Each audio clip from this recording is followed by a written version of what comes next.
Hi, I'm Randy Crownover, and I want to welcome you back to another video blog of another session of Life Matters.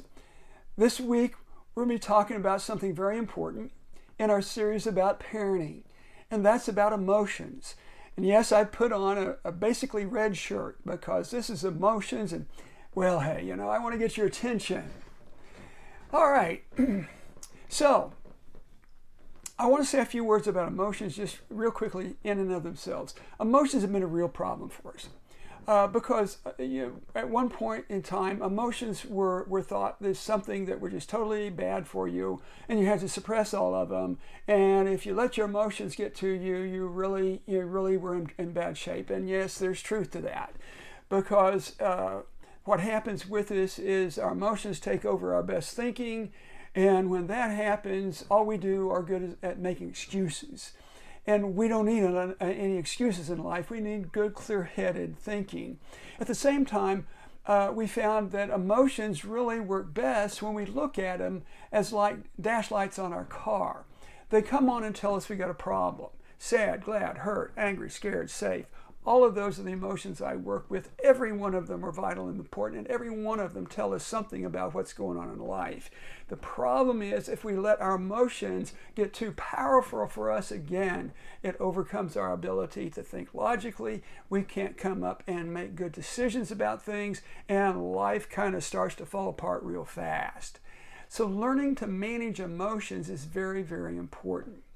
So the first thing I want to say to you is how to help you manage emotions for yourself. Because as I said last week, if you can't learn to manage your emotions, you can't help your child learn to manage your emotions. So this is the basic paradigm I want you to learn. Think about it. It's going to flash up here on the screen. STAR. Stop, think, act, right. Now, there's all sorts of ways that I'll teach that to kids. I'm just going to leave it with you for right now. The point is that we've got to be able, when we feel those emotions start to come over us, that surge that wants to take over our best thinking and acting, we've got to stop ourselves, think, so we can act right. But we can't think, act right until we stop. So, real quick word about what happens in your brain as you're getting ready to be emotional. Three parts of the brain are involved. One is this part of the brain back here. I call that the lizard brain, because that brain is really good about impulse, about doing things just like that. You know how your temper works. Boom, it's there. The second part of the brain is this part of the brain right here. I call this the dog brain, because this is the part of the brain that actually processes the emotions. And if you look at the brain carefully, the lizard brain and the dog brain are linked together, so that that's one of the first places information goes to be processed. Now, if we're in an animal like a lizard or a bird, all they know is to act like this. They don't have time and the brain to process things. We've actually got the most capacity of that of any creature on earth. We just don't use it because we let this and this get in the way. Now, how do we stop this part of the brain and this part of the brain from hijacking this part of the brain? Well, here's what we do. This part of the brain handles everything that happens automatically inside your body.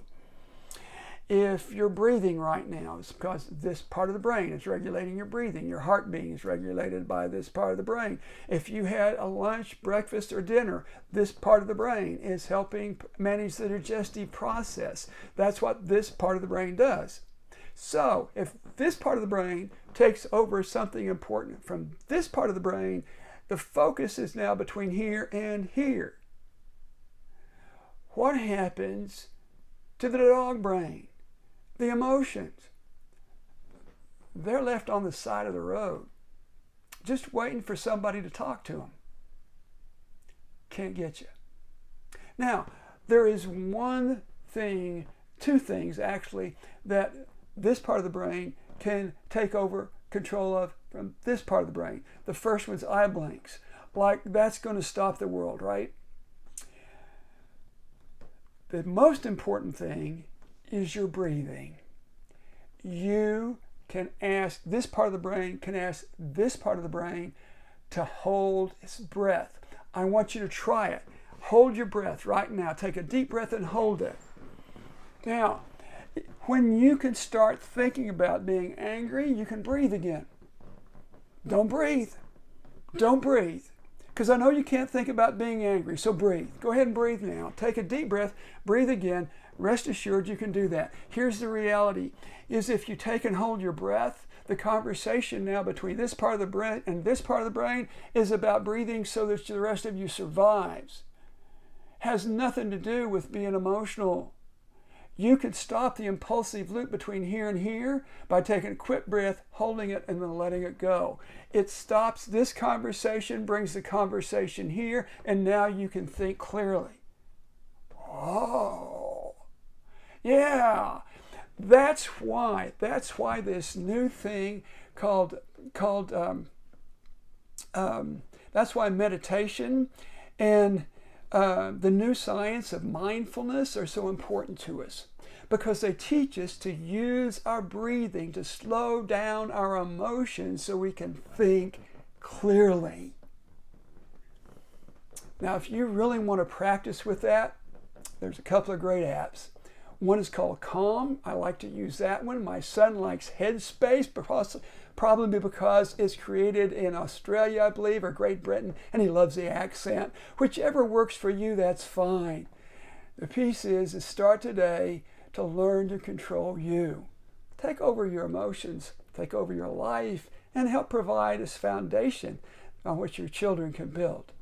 I'm Randy Crownover. I'm a licensed marital family therapist. If you'd like to know more about my practice, check me out at randycrownover.com. And remember, if you really need help, don't rely just on this video.